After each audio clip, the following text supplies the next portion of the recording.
G'day, my name's Ian from Fortem Australia, a national charity that looks to support the mental health and wellbeing of first responders and their families, the people who protect and care for our community, men and women like the Australian Federal Police. Joining me today are Grant Edwards, who's a Fortem ambassador and also a retired member of the Australian Federal Police and a veteran of the Afghanistan conflict as well, and also Managing Director of Fortem Australia, John Bale, who also served in Afghanistan twice in 2008 and 2010 with the Australian Army. Fellas, really great of you guys to join us this week to have this conversation, considering the news and the images that are coming out of Afghanistan. It's distressing for every Australian, I think, but I imagine so for you guys who have that deeper connection with Afghanistan. Grant, how have you responded to the news, the images coming out of Afghanistan this week?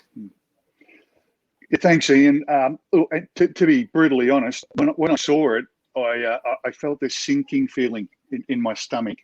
And although I knew, and many that served in Afghanistan knew that this would happen, I really didn't think it would happen in the way that it has, and it has happened so quickly.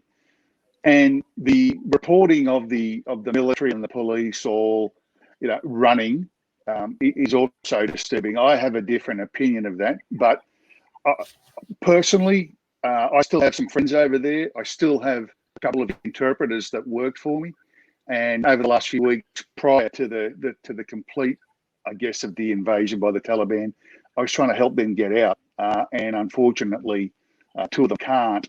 And that weighs on me because I feel like I've got a moral responsibility, even though it's been, 8 years or 7 years since I was there. I've been in communication with these folks the whole period of time, and they put themselves and their family online, in line to be hunted down by the Taliban. But I also feel for the progress, the people there, that the progress that we made in the collective in terms of what the women and the children were able to do, the fact that the number of the general things that we take for granted that were denied them previously, they are allowed to do. But again, the converse of that is that I see a retrograde of that activity now, and I feel for those people because I met a lot of them while I was over there. John, how are you feeling? Your service in Afghanistan has really shaped your career over the last 10 years or so. You came out of that Afghanistan experience and launched Soldier On, which continues to do great work for the veterans community. And then you've moved on to Fortem Australia, which is doing similar work with the first responder community. How have you reacted to the news and pictures out of Afghanistan this week, considering your link and work to the country? Yeah, look, in a similar vein to Grant, it's been really tough to watch those images and the speed into which they've happened. I guess from my perspective, my contribution to that conflict was very, very small. But over the several years, as identified in working through the establishment of Soldier On and now Fortem, seeing the impact that this has had on so many veterans, not just those that were killed, those that were physically wounded, but also those that were mentally impacted by this, and their families, to have an entire generation question what they did, why it was important, if it was important, and to watch the complete collapse of the people that they helped train, to see the places that they know, Uruzgan province and Tarankot and Kandahar and Kabul fall so quickly, and to recognise the interpreters, but also the women and the girls who they were trying to create a better life for. These things sting across the community, and I've spoken obviously to a lot of veterans, to also those that have lost their kids over there, and trying to make sense of all of this is really hard, and it will take years, probably, to be frank, for most people to make sense of this. And the speed and the shock to which this has occurred, I think that is also going to really create a major long-term impact here, because this is something that was on the cards, especially when the US did identify that they were going to withdraw. but the speed as to which it has happened, I think, has really impacted and will impact a lot of people. And from a family perspective, my father's a Vietnam veteran.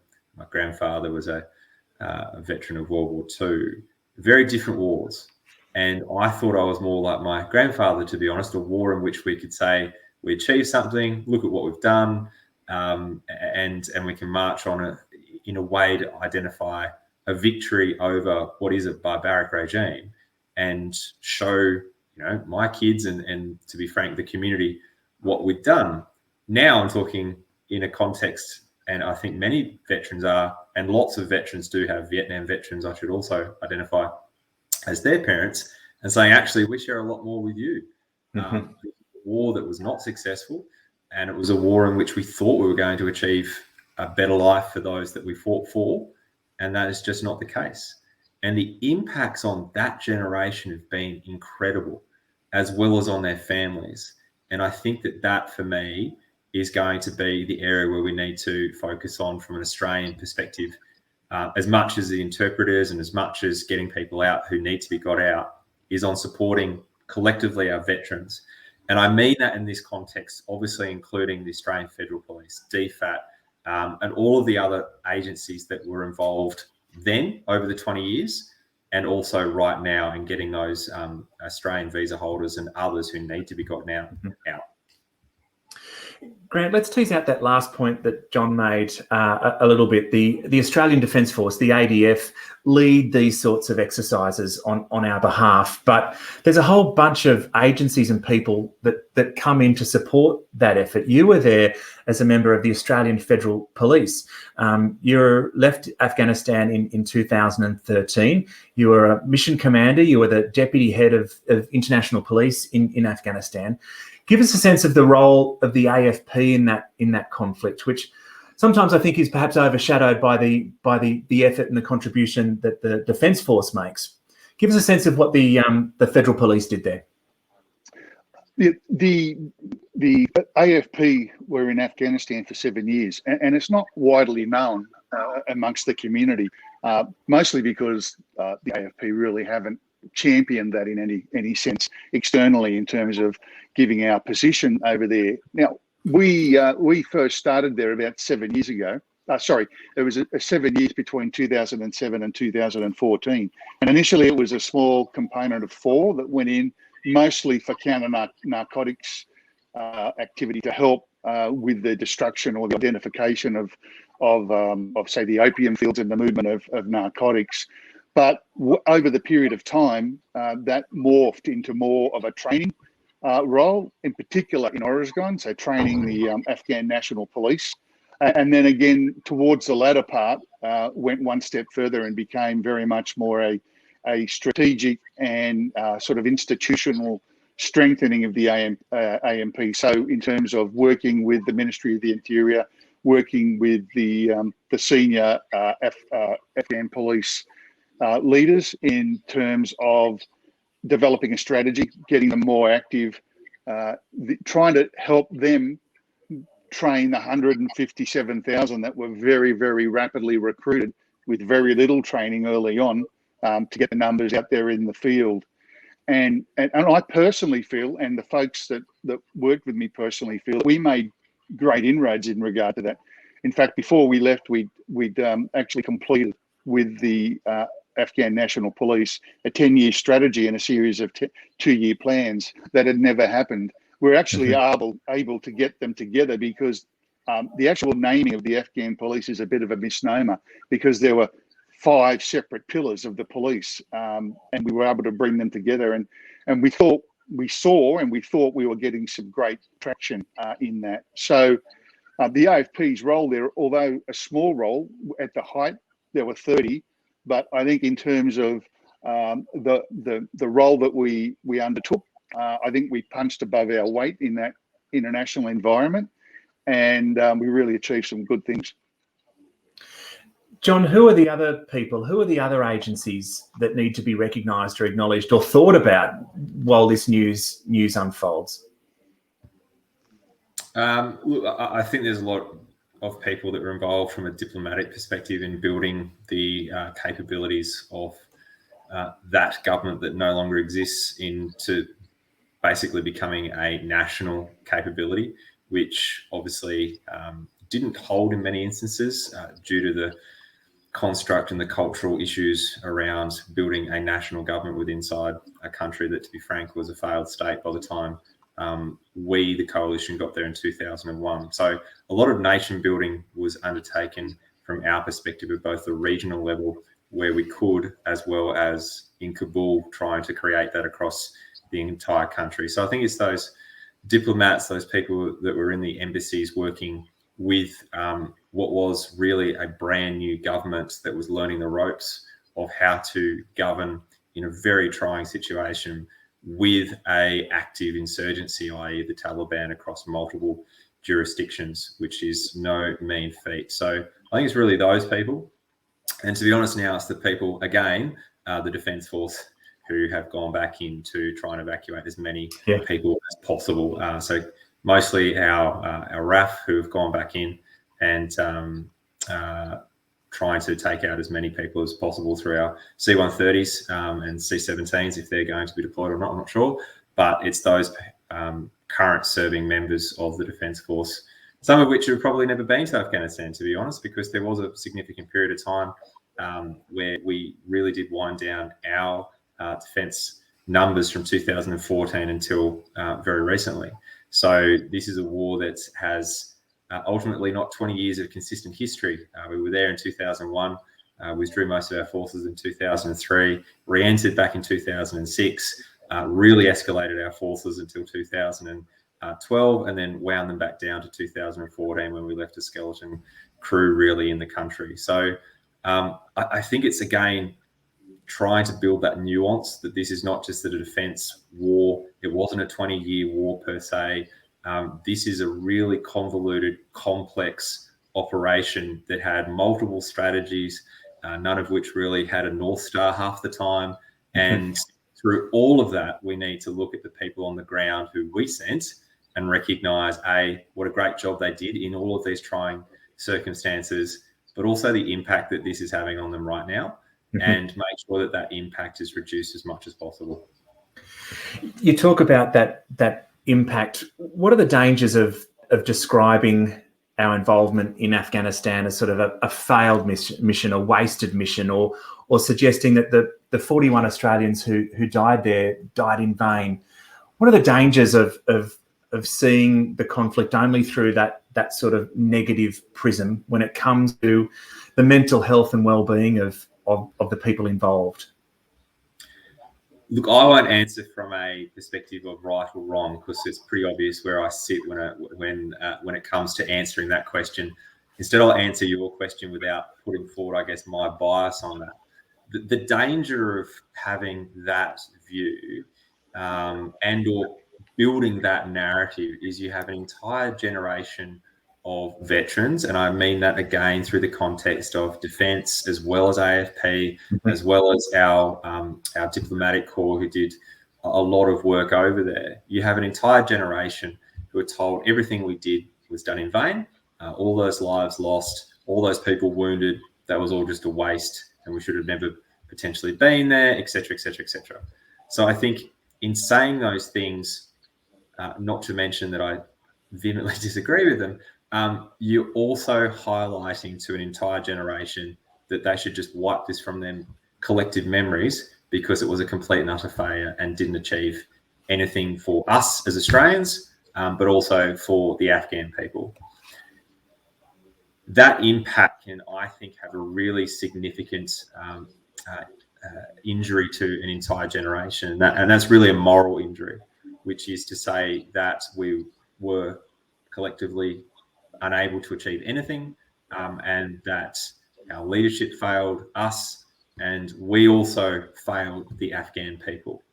And as much as we may have failed as a collective from an allied and NATO and US-led mission, I don't think we can say that from an individual perspective, because what we did well, what every Australian did over there, they did well. There is also, and we do have to highlight this, I think, again, to combat it, and that is there's the Brereton report, which is probably going to be out there in many Australians' consciousness when they think of Afghanistan. They're going to think of that report and the follow-on investigation that's occurring.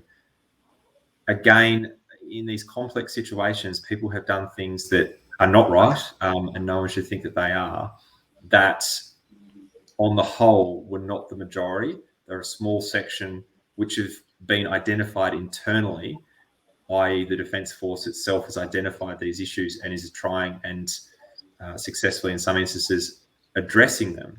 So again, painting us all with simple brushes that this was a failure and we're only going to be remembered of the atrocities from the Brereton report puts an entire generation into a box that is really damaging. And we know it's damaging because we can look at the Vietnam generation and what happened to them. You were part of a failed war and you should have never gone there, as well as I think the issues where we targeted the individual soldier, sailor or airman, and identified that they were baby killers and all these other kind of horrible remarks that did occur. I think we've really been able to distinguish between the veteran and the conflict they're asked to go into, and that's great. So people are not going to, I think, have a go at veterans now and say that you personally are responsible for this. But those collective comments that this is a failure and did nothing still cut deep and can create long-term impacts. Grant, just listening to what John's saying there, and I guess encouraging veterans to look at their own individual contribution and reflecting on the positives, that the positive impact that they did have in Afghanistan is perhaps one prism to look at this in trying to address those big brushstrokes that come from commentary. When you think of your individual service there and the contribution that you made to Afghanistan, what are some of the highlights for you? What do you feel proud of? But the first thing that immediately came to mind when this happened is that as individuals, we can't control what happened. I mean, as John said, there was a massive global effort to strengthen Afghanistan, and that occurred. That happened.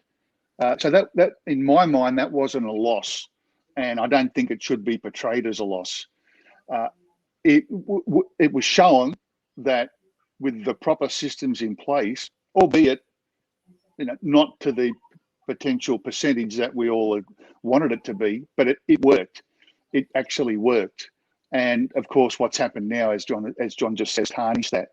So even though we might feel a sense of loss, especially those that made the supreme sacrifice, I don't think we can say that our service was in vain, because again, I feel an immense pride in what we did. And I reflected back to a boys' school that we were supporting over there, which I got to visit just towards the end of my time there.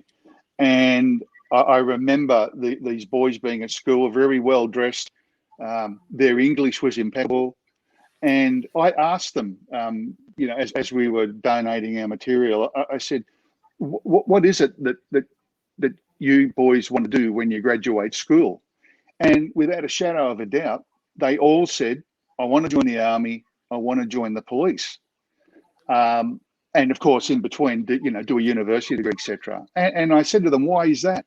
And they said, because the reason we're here is that all our parents have died and we've seen what happened, and we want to make a change and a difference. And we've seen what a change and a difference can occur. So they recognised that. And that was heartfelt for me to see these boys stand up and say that, unprompted, unscripted, just from the heart. So we did do a lot of good.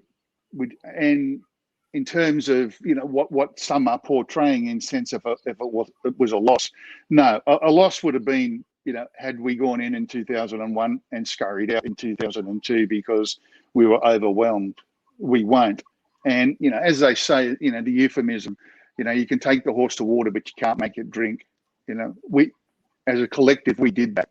And I know, from a policing perspective, there was a lot to be done, but enough was done to set the framework. And look, what I take from what you just said there, Grant, was that you guys and your fellow veterans have planted seeds in the Afghanistan people that we don't sort of know the full potential of yet. Those seeds of hope, the confidence that you guys instilled in the Afghanistan people is there now, and is ready to bloom in the future, I hope, and steer this country forward again.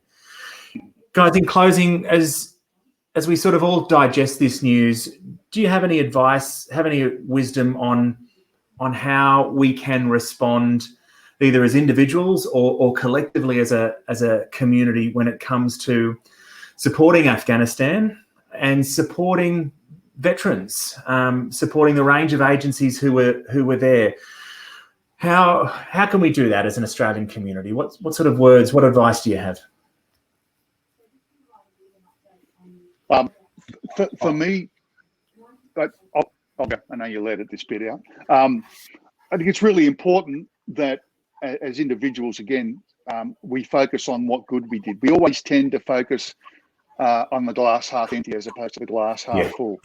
But also too, if you're affected or you're feeling bad about yourself and about what's happened, don't hold it within. Don't suffer in silence. Make sure you get out there. Make sure you seek the help. I mean, the offers are there, and there are a vast amount of agencies there that you can go to do that. But also think of your family, because I know in my family, one of my wife's best friends was one of the 41 casualties, and that occurred just before I deployed to Afghanistan. So you can imagine the impact that had on my family. Check in with your mates. We say that all the time, and it doesn't have to be the negative check-in, but just check and see how they're going, because irrespective of what agency we were with, we were all in this together. And I think it's important that that we continue, as we did when we were in theatre and out of theatre, to keep on looking after ourselves and make sure that people don't feel alone. Some wise words. How about you, John? What wisdom can you bring to this in terms of the role that we can all play in sort of advancing this conversation and supporting Afghanistan and supporting our veterans? Look, Grant's really nailed it there. I guess the only thing to add is, from an Australian perspective, just looking at this a little bit more nuanced than simply, as we discussed earlier, this is a failure, let's move on. We are in the grip still of obviously a pandemic, and that is front of mind for most Australians. For most veterans, though, this will be part of their life for the rest of their life, and many of their families. So if we could have a little bit more of an understanding of what we did, why we were there as Australians, and what this country means to us, and also going forward, what we could do on a collective global scale.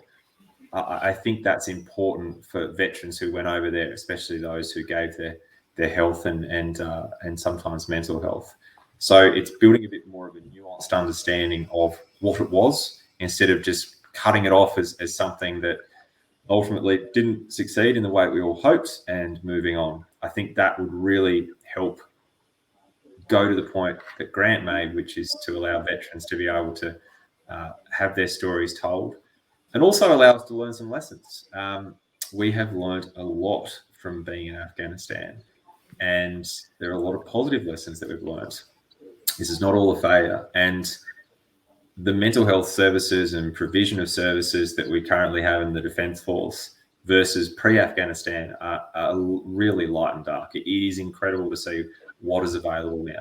Same now, we're starting to do that with inside the first responder community, and the lessons we're learning inside the first responder community, to be frank, have really come from the defence community in many instances on what is best practice and the research and such, and that wouldn't have occurred without Afghanistan and Iraq. So I think, again, looking at the positives that have come from this, and understanding and wanting to understand a little bit more about what is, and hopefully will forever be, our longest war, so that we don't, A, make the same mistakes again, but B, also recognise the successes that we have had. And finally, making sure that veterans are not pushed to the side as simply part of a failed conflict.